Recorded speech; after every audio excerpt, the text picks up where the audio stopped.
Pán svedok.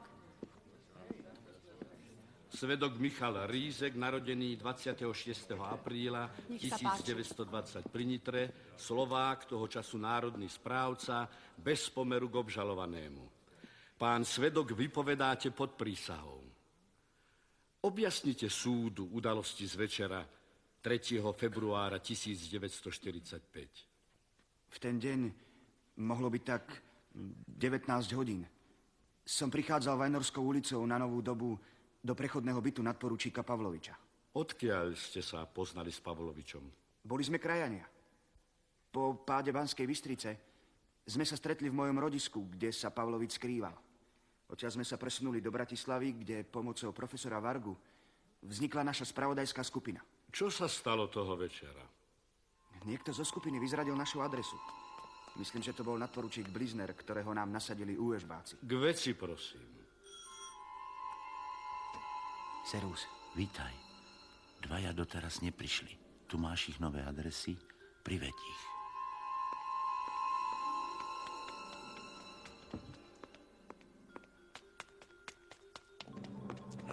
No. Čo si to dovolujete? Puste ma! Počujete? Puste ma! Puste ma!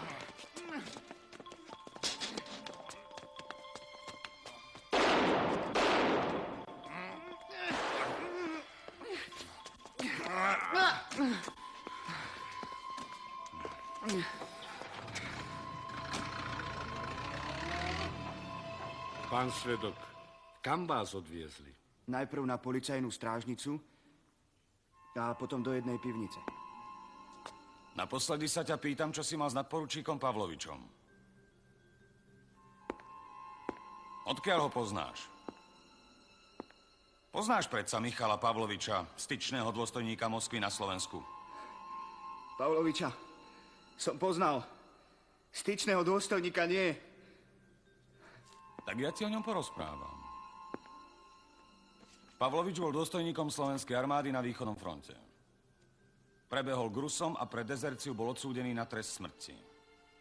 S falošnými dokladmi potom prišiel na Slovensko. A ty si mu dodával správy. Od koho? Neviem, čo odo mňa chcete. Ja som vás nikdy neudrel. Bili ste ma po hlave, boxovali pesťami a kopali. To nie je pravda. Možno som sa nezdržal a dal vám facku. To pripúšťam. Áno, dostal som aj facku, ale takú, že mi stena dala druhú. Musel som totiž byť stále obrátený k stene. Ako dlho vás obžalovaný vypočúval?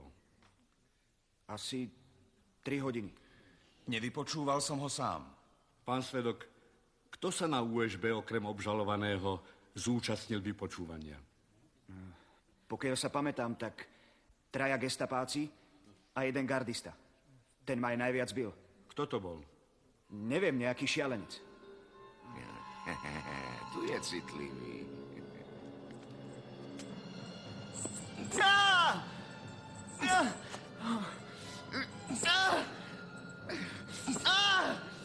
Obžalovaný, kto to bol? Jozef Gombárik. Pán svedok, čo sa potom s vami stalo? Aj s ostatnými členmi skupiny? Mňa potom previezli sem do Justičáku. A to bol koniec s vonkajším svetom. Až po vojne som sa dopočul, že dostali aj profesora Vargu. A že zahynul v koncentráku.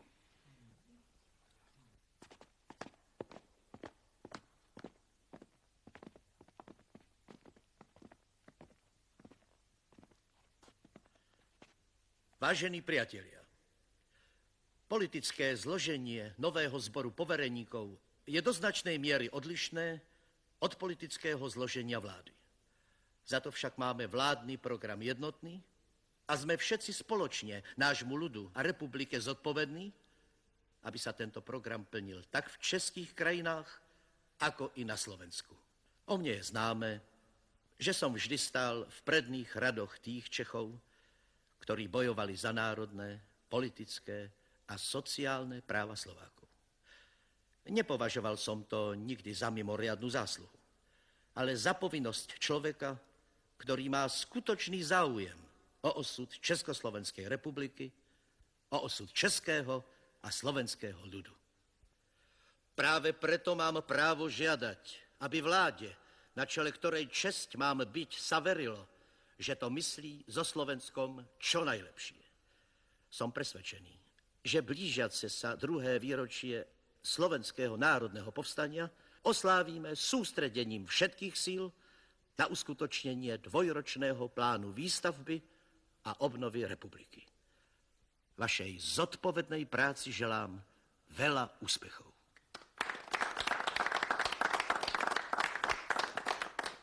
Vítam vyhlásenie pána predsedu vlády a v mene nového zboru povereníkov ďakujem vláde za prejavenú dôveru. Áno, budeme musieť splniť obzvlášť veľké úlohy, ktoré vláda v rámci dvojročného plánu na seba vzala. Vieme tiež, že vládny program položí na Slovensku definitívne základy novej hospodárskej štruktúry. Základy veľkorysej industrializácie.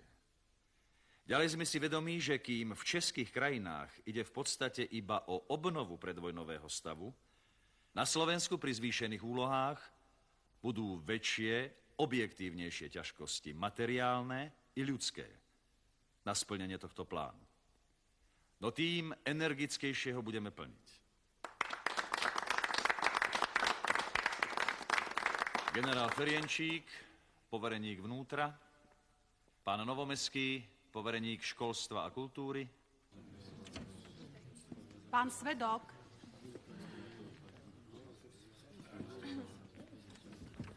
Prosím. Svedok Anton Nešpor z Holíča.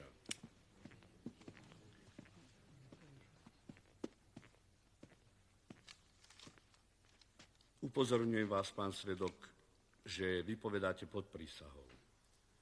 A teraz nám povedzte, kedy a kde ste sa dozvedeli o zatknutí svojho syna Miroslava Nešpora. Áno. Bolo to 13. decembra 1944. Prišiel som domov a manželka mi povedala, že Mirka odviedli gardisti.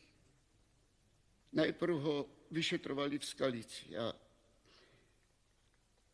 už tam ho strašne bili. Prečo zatkli vášho syna? Pretože sa zúčastnil povstania. Mal povinnú prax na Orave ako študent. Kto si ho udal a keď sa vrátil domov, mal vtedy 20 rokov a chcel sa stať stavebným inžinierom. Stretli ste sa niekedy s obžalovaným Kubalom? Nie, prosím, ale pokúšal som sa o to. Lenže pán náčelník Kubala nebol prítomný. Prijal ma istý Mettler a ten mi povedal, aby som sa vrátil domov, aby som bol rád, že nezatkli aj mňa a môjho druhého syna. Pán svedok, vedeli ste o metódach, ktoré používali Kubalovi ľudia na USB? Teda na Vlčkovej ulici. Tušil som to. Mettler mi medzi ním povedal, že Mirko už dostal svoje. O pár dní k nám prišla správa, že Mirko je mŕtvý. Že spáchal samovraždu. Upokojte sa, pán svedok. Súdni znalci dokázali, že vášho syna obesili tí, čo ho predtým týrali. Chceli tak odviesť pozornosť od svojho brutálneho činu. A pritom sa dopustili ďalšieho. Obžalovaný Kubala, chcete k tomu niečo dodať?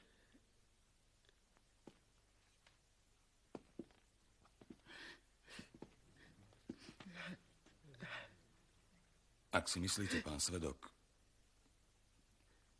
že som priamo či nepriamo zavinil smrť vášho syna, prosím vás o odpustenie.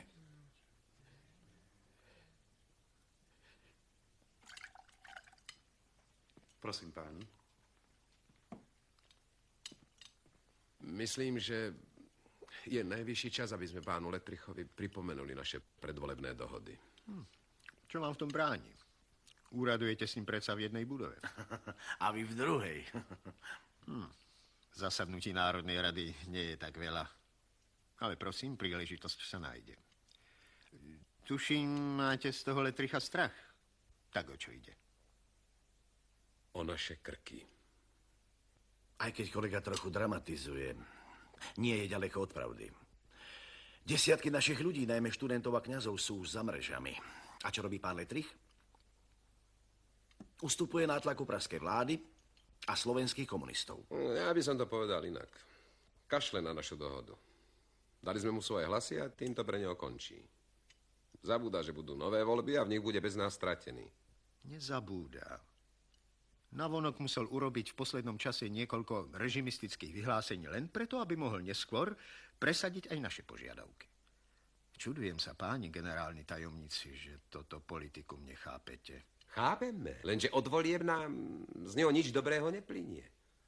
Začínam veriť, že je to komplot evanjelikov proti nám, katolíkom. A komunistom to iba vyhovuje. Pripomeniem doktorovi Lettrichovi, na čom sme sa dohodli. O ľudových súdoch, aj o iných revolučných provizoriách. Treba ich zrušiť a nastúpiť cestu pokojnej konsolidácie života. V tomto zmysle vyznelo aj memorandum našich biskupov. Pán predseda Lettrich sa o ňom vyjadril veľmi uznánlivo. Na zdravie, páni. A čo tie súdne orgie? Vojtech Tuka už dostal štránok a trestu smrti sa nevyhne ani Kubala. Viete, čo nám v Prahe pripomenul minister Rybka? Prečo vraj siahame po najvyšších trestoch? Oni svojich protektorátnych ministrov odsúdili tak mierne, až to verejnosť pobúrilo. Ale my sme na svojich ako draci. Čo môže čakať Tiso, keď pred ním odvislí jeho podriadení? To je práve taktika, ktorá môže priniesť Tisovi milosť. Ticho, ticho prosím a sadnite si. Sadnite si, lebo dám vyprázdniť pojednávaciu sieň. Prosím.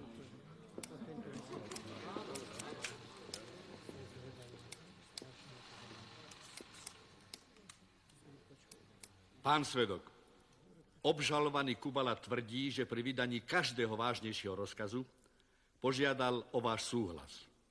Nepamätám sa.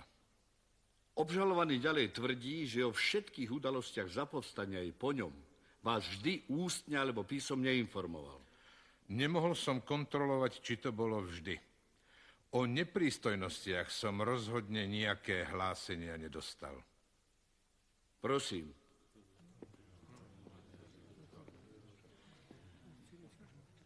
Pán svedok, osobne som vám hlásil aj prípad s nadporúčikom Pavlovičom. Možno, na všetko sa nemôžem pamätať. Ale ja sa pamätám, že všetky moje rozkazy sa vám vždy a načas predkladali. Celé organizovanie pohotovostných oddielov gardy sa kladie za vinu mne. Ja však opakujem, že vtedy som konal iba na váš príkaz. Vy ste vydali dekret a ja som zariadil ostatné. Pán svedok, vyjadrite sa k tomu. Pohotovostné oddiely Hlinkovej gardy sa zariadovali, lebo ľudia zo všetkých kútov Slovenska ich žiadali na ochranu poriadku a svojich majetkov. Ja už naozaj neviem, či som vtedy nejaký dekret vydal. Máme nezvratné dôkazy, že tieto jednotky spolu s nemeckými trestnými výpravami prenasledovali a beštiálne vraždili povstalcov ako aj ich rodiny. Vedeli ste o tom, že boli vypálené celé dediny? Ich obyvatelia vyvraždení alebo odvlečení do koncentračných táborov? Nie. O tom, čo sa dialo na bojovej čiare, som nevedel. Pán svedok, ostali ste predsa ako prezident hlavným veliteľom ozbrojených síl aj po Kubalovom menovaní za náčelníka gardy a bezpečnosti. Iba formálne. Nemci žiadali zmeny a obžalovaný bol ich kandidát. Menovali ste ma vy, pán svedok. Inak by som funkciu neprijal. A jedným z vašich príkazov bolo, aby som proti povstalcom postupoval so všetkou rozhodnosťou a tvrdosťou. To bola vaša vec. Konali ste na vlastnú zodpovednosť.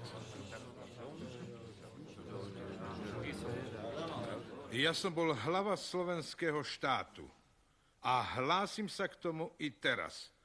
v plnej zodpovednosti svojho konania. Prosím, pán obhajca. Pán svedok, máte právo vypovedať tak, aby ste sebe neuškodili. V záujme pravdy však odpovedzte, či obžalovaný Otomar Kubala konal skutočne len z vlastnej vôle, alebo aj z rozkazu jeho nadriadených. Už som povedal. Na svoje výpovedi nemám čo meniť.